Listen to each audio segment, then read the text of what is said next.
Adelante, Juan Dionisio. Bueno, miren, yo creo que tratar el tema de la seguridad jurídica a corto plazo, a mediano plazo y a largo plazo es fundamental, porque el pacto fundamental de un país es la Constitución. Es decir, es donde supuestamente nos ponemos todos de acuerdo en representación del pueblo. Fíjense que nuestra primera constitución, la del 6 de noviembre de 1844, cuando estableció qué tipo de gobierno nosotros íbamos a tener, siempre ha dicho que fue, en esa constitución, en su artículo primero, decía que teníamos un gobierno civil, representativo, popular, democrático y responsable. A partir de ahí, a partir de la Constitución del 54, se les quitó lo responsable y lo popular para decir que siempre debe ser un gobierno civil y democrático. Sin embargo, en la Constitución del 42 seguíamos diciendo que teníamos un gobierno civil y republicano y democrático, y todavía lo tenemos hoy, ese artículo. Y Trujillo no era civil, pero en la Constitución, todas las constituciones de Trujillo decían que teníamos un gobierno civil. No, ¿Qué significa el generalismo era civil? Lo decía incluso la Constitución. Lo que quiero decir con esto es... 18 años nada más. No, está bien. Él fue... Fíjense que nosotros, a partir de la Constitución del 54, nuestro país dejó de ser un gobierno, un país que tenía un Congreso bicameral, y nos empezamos a tener un Congreso unicameral. Y hasta 1808 nosotros tuvimos Congreso unicameral. ¿Me entiendes? Es decir, que... a pesar de que el manifiesto del 16 de enero nos definió 14 puntos en la que definía nuestra soberanía, sin embargo, en materia jurídica, nosotros seguimos con todo el procedimiento y con toda la plataforma jurídica que tenían los haitianos, prácticamente. De hecho, la Constitución del 6 de noviembre de 1844 apenas incorpora 12 artículos nuevos, y la mayoría de los artículos son parte de la Constitución haitiana, parte de la Constitución norteamericana y parte de la Constitución del 1812. ¿Cuáles son esos capítulos de la haitiana? Y te lo voy a decir, casi todos están ahí. No, enterarme ahora. Vamos a dejarlo. Yo te lo puedo demostrar de la Constitución, haitiana. No, la Constitución haitiana del 1843. Mis elegantes invitados, por favor, anoten las provocaciones para cuando le llegue la arrebatan. Cuando tú analizas todo el andamiaje jurídico de la República Dominicana, y por eso nosotros decimos que pone en riesgo la nación y las naciones se disuelven. La República Dominicana a corto plazo tiene un problema de corrupción en términos de la justicia. Por ejemplo, nosotros tenemos 696 tribunales. Y tenemos expedientes todavía del 1982 que no han tenido respuesta. A pesar de que la Suprema en su última gestión ha dicho que la mora judicial se ha reducido en más de un 46%. Y es posible que ese sea un avance. Pero sin embargo, no es la justicia, es también la Procuraduría, es todo el sistema, el andamiaje de la seguridad jurídica que tienen que ver con todas las instituciones. Yo me sorprendo porque, por ejemplo, yo mando a depositar una querella hace unos 3 días en virtud de la ley 3143, e incorporo en esa querella el artículo 408 y 405 y 408, es decir, el abuso de confianza y la estafa, y entonces la fiscalía dice que no puede recibirla, como que la fiscalía es un tribunal, que tengo que quitarle esos dos artículos. Pero eso fue Rosalba Ramos. Sí, Rosalba Ramos, es decir, en la fiscalía. Es decir, que y la querella, yo estaba fuera del país y me llama mi hijo: papi, no me quieren recibir la querella. Digo, ¿y por qué? Porque tengo que quitar el artículo 405. Digo yo, pero porque ellos no tienen facultad para eso. Ellos tienen que recibir todo lo que tú le lleves. Y entonces, porque esa es una acción privada de acción pública, porque es trabajo pagado y no realizado. Entonces, para yo accionar es una acción, pero privada a instancia pública. A instancia pública, y si yo lo hice, y el hijo mío, para que se la pudieran recibir, tuvo que quitarle esos dos artículos. Pero el tribunal va a tener problemas.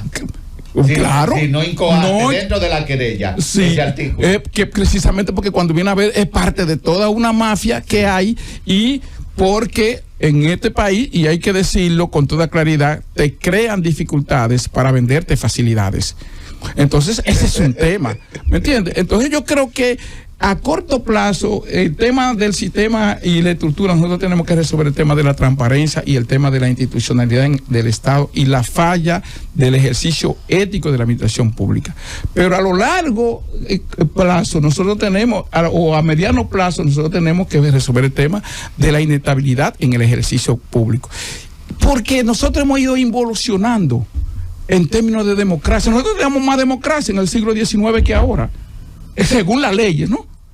Y fíjense que nosotros, para que tengamos un elemento esencial, nosotros cumplimos ahora 180 años de la institucionalidad del país.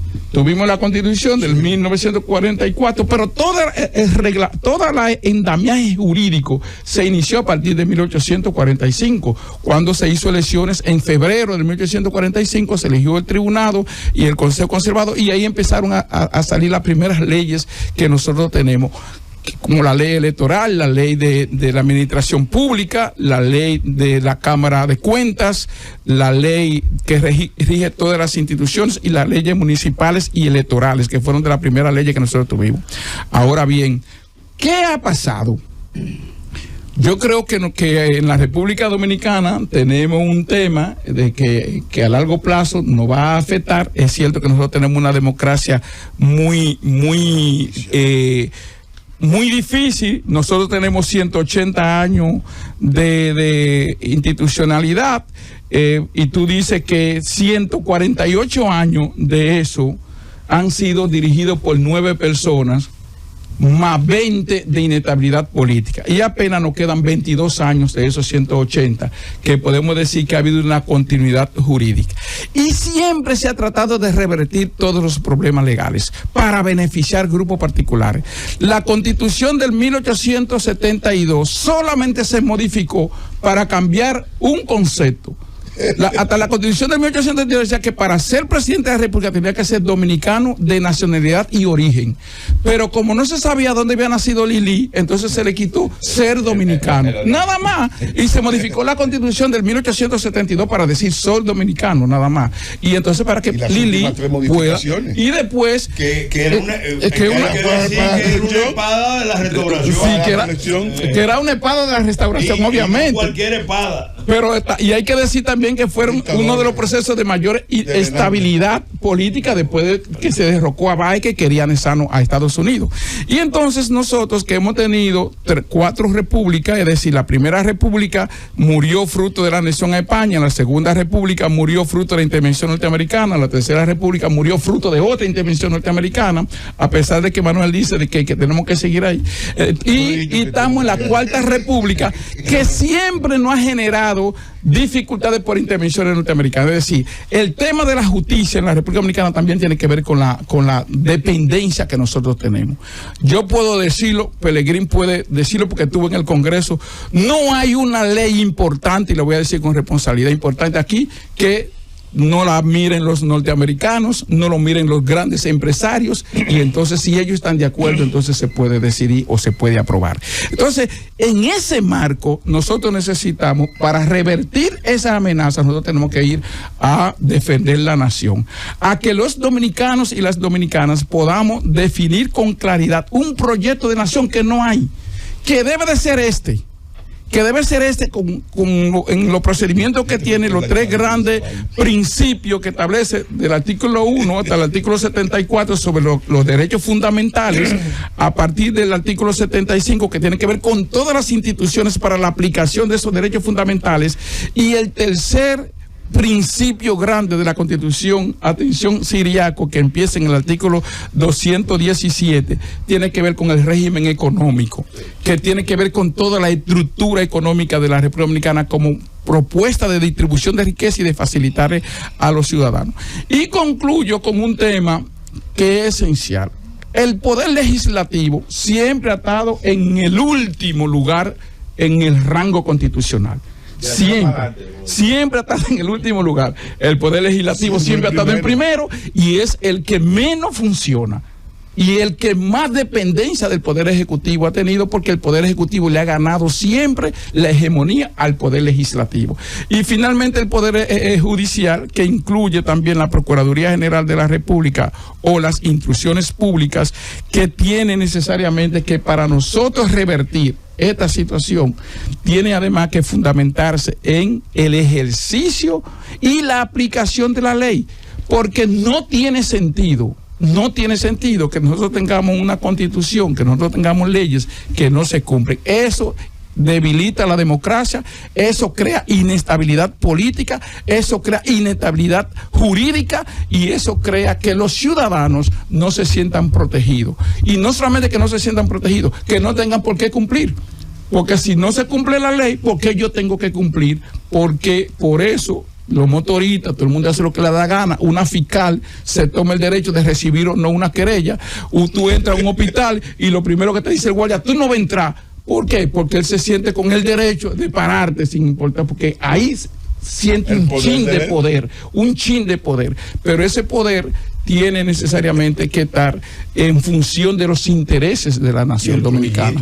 Y el Trujillito, obviamente, que no lo dice, no lo dice porque, obviamente, sí, 9 personas han gobernado 143 años de 180 que tenemos y 22 han sido de inestabilidad política. Entonces, obviamente, la democracia en la República Dominicana es un sofisma. Que pidan a prolongar que pidan a prolongar eso. Gracias, Juan Dionisio. No, es que te toca tu turno. No, con relación a lo que él dijo, fíjense. Hay una ley, no, pero es una experiencia que vale la pena destacarla, porque él mencionó, él me dijo que yo era testigo. Bueno, yo voy a mencionar esto. Miren, yo presenté un proyecto de ley de interceptación aérea y marítima que permitía que los vuelos de aeronaves, las lanchas rápidas que estuvieran lanzando o trayendo droga a República Dominicana fueran objeto de un procedimiento que es internacional y que permitiera, si no respondían, el hundimiento o el derribo. Eso trajo un problema enorme, porque lo primero que se opusieron fueron la estructura de narcotráfico regional. Pero, para sorpresa de nosotros, la mayor oposición efectiva la produjo la embajada americana en ese momento. En la Cámara de Diputados pasó, porque la mayoría de los diputados lo apoyaron. Lo apoyaron, a pesar de las presiones. Pero cuando llegó al Senado, vino una nota oficial de la embajada americana diciendo que si esa ley se aprobaba, el programa de cooperación en materia de seguridad y defensa del país se cortaba. Eso nadie lo entendió. Yo hablé con legisladores republicanos y demócratas, pero y no entendieron lo que había pasado. Pelegrín, yo presenté un proyecto de ley para la administración de los bienes. Yo presenté un proyecto de ley para la administración de bienes incautados y decomisados y abandonados. La extinción de bienes. Sí, para cumplir con la ley contra el terrorismo. Y el gobierno mandó uno en el Senado. Y cuando se estaba discutiendo, se aprobó en el Senado, cuando bajó a la Cámara de Diputados, se fundió con el mío. Y del mío no dejaron ni una coma. Es decir, porque yo estaba hablando de la reutilización de los bienes incautados, abandonados y decomisados, y que lo mismo sean invertidos en el lugar donde se produjo el daño. Le quitamos los bienes adquiridos en Elías Piña, que se invierta ya esos bienes que eran de él. ¿Me entiendes? Tú le estabas diciendo la preocupación.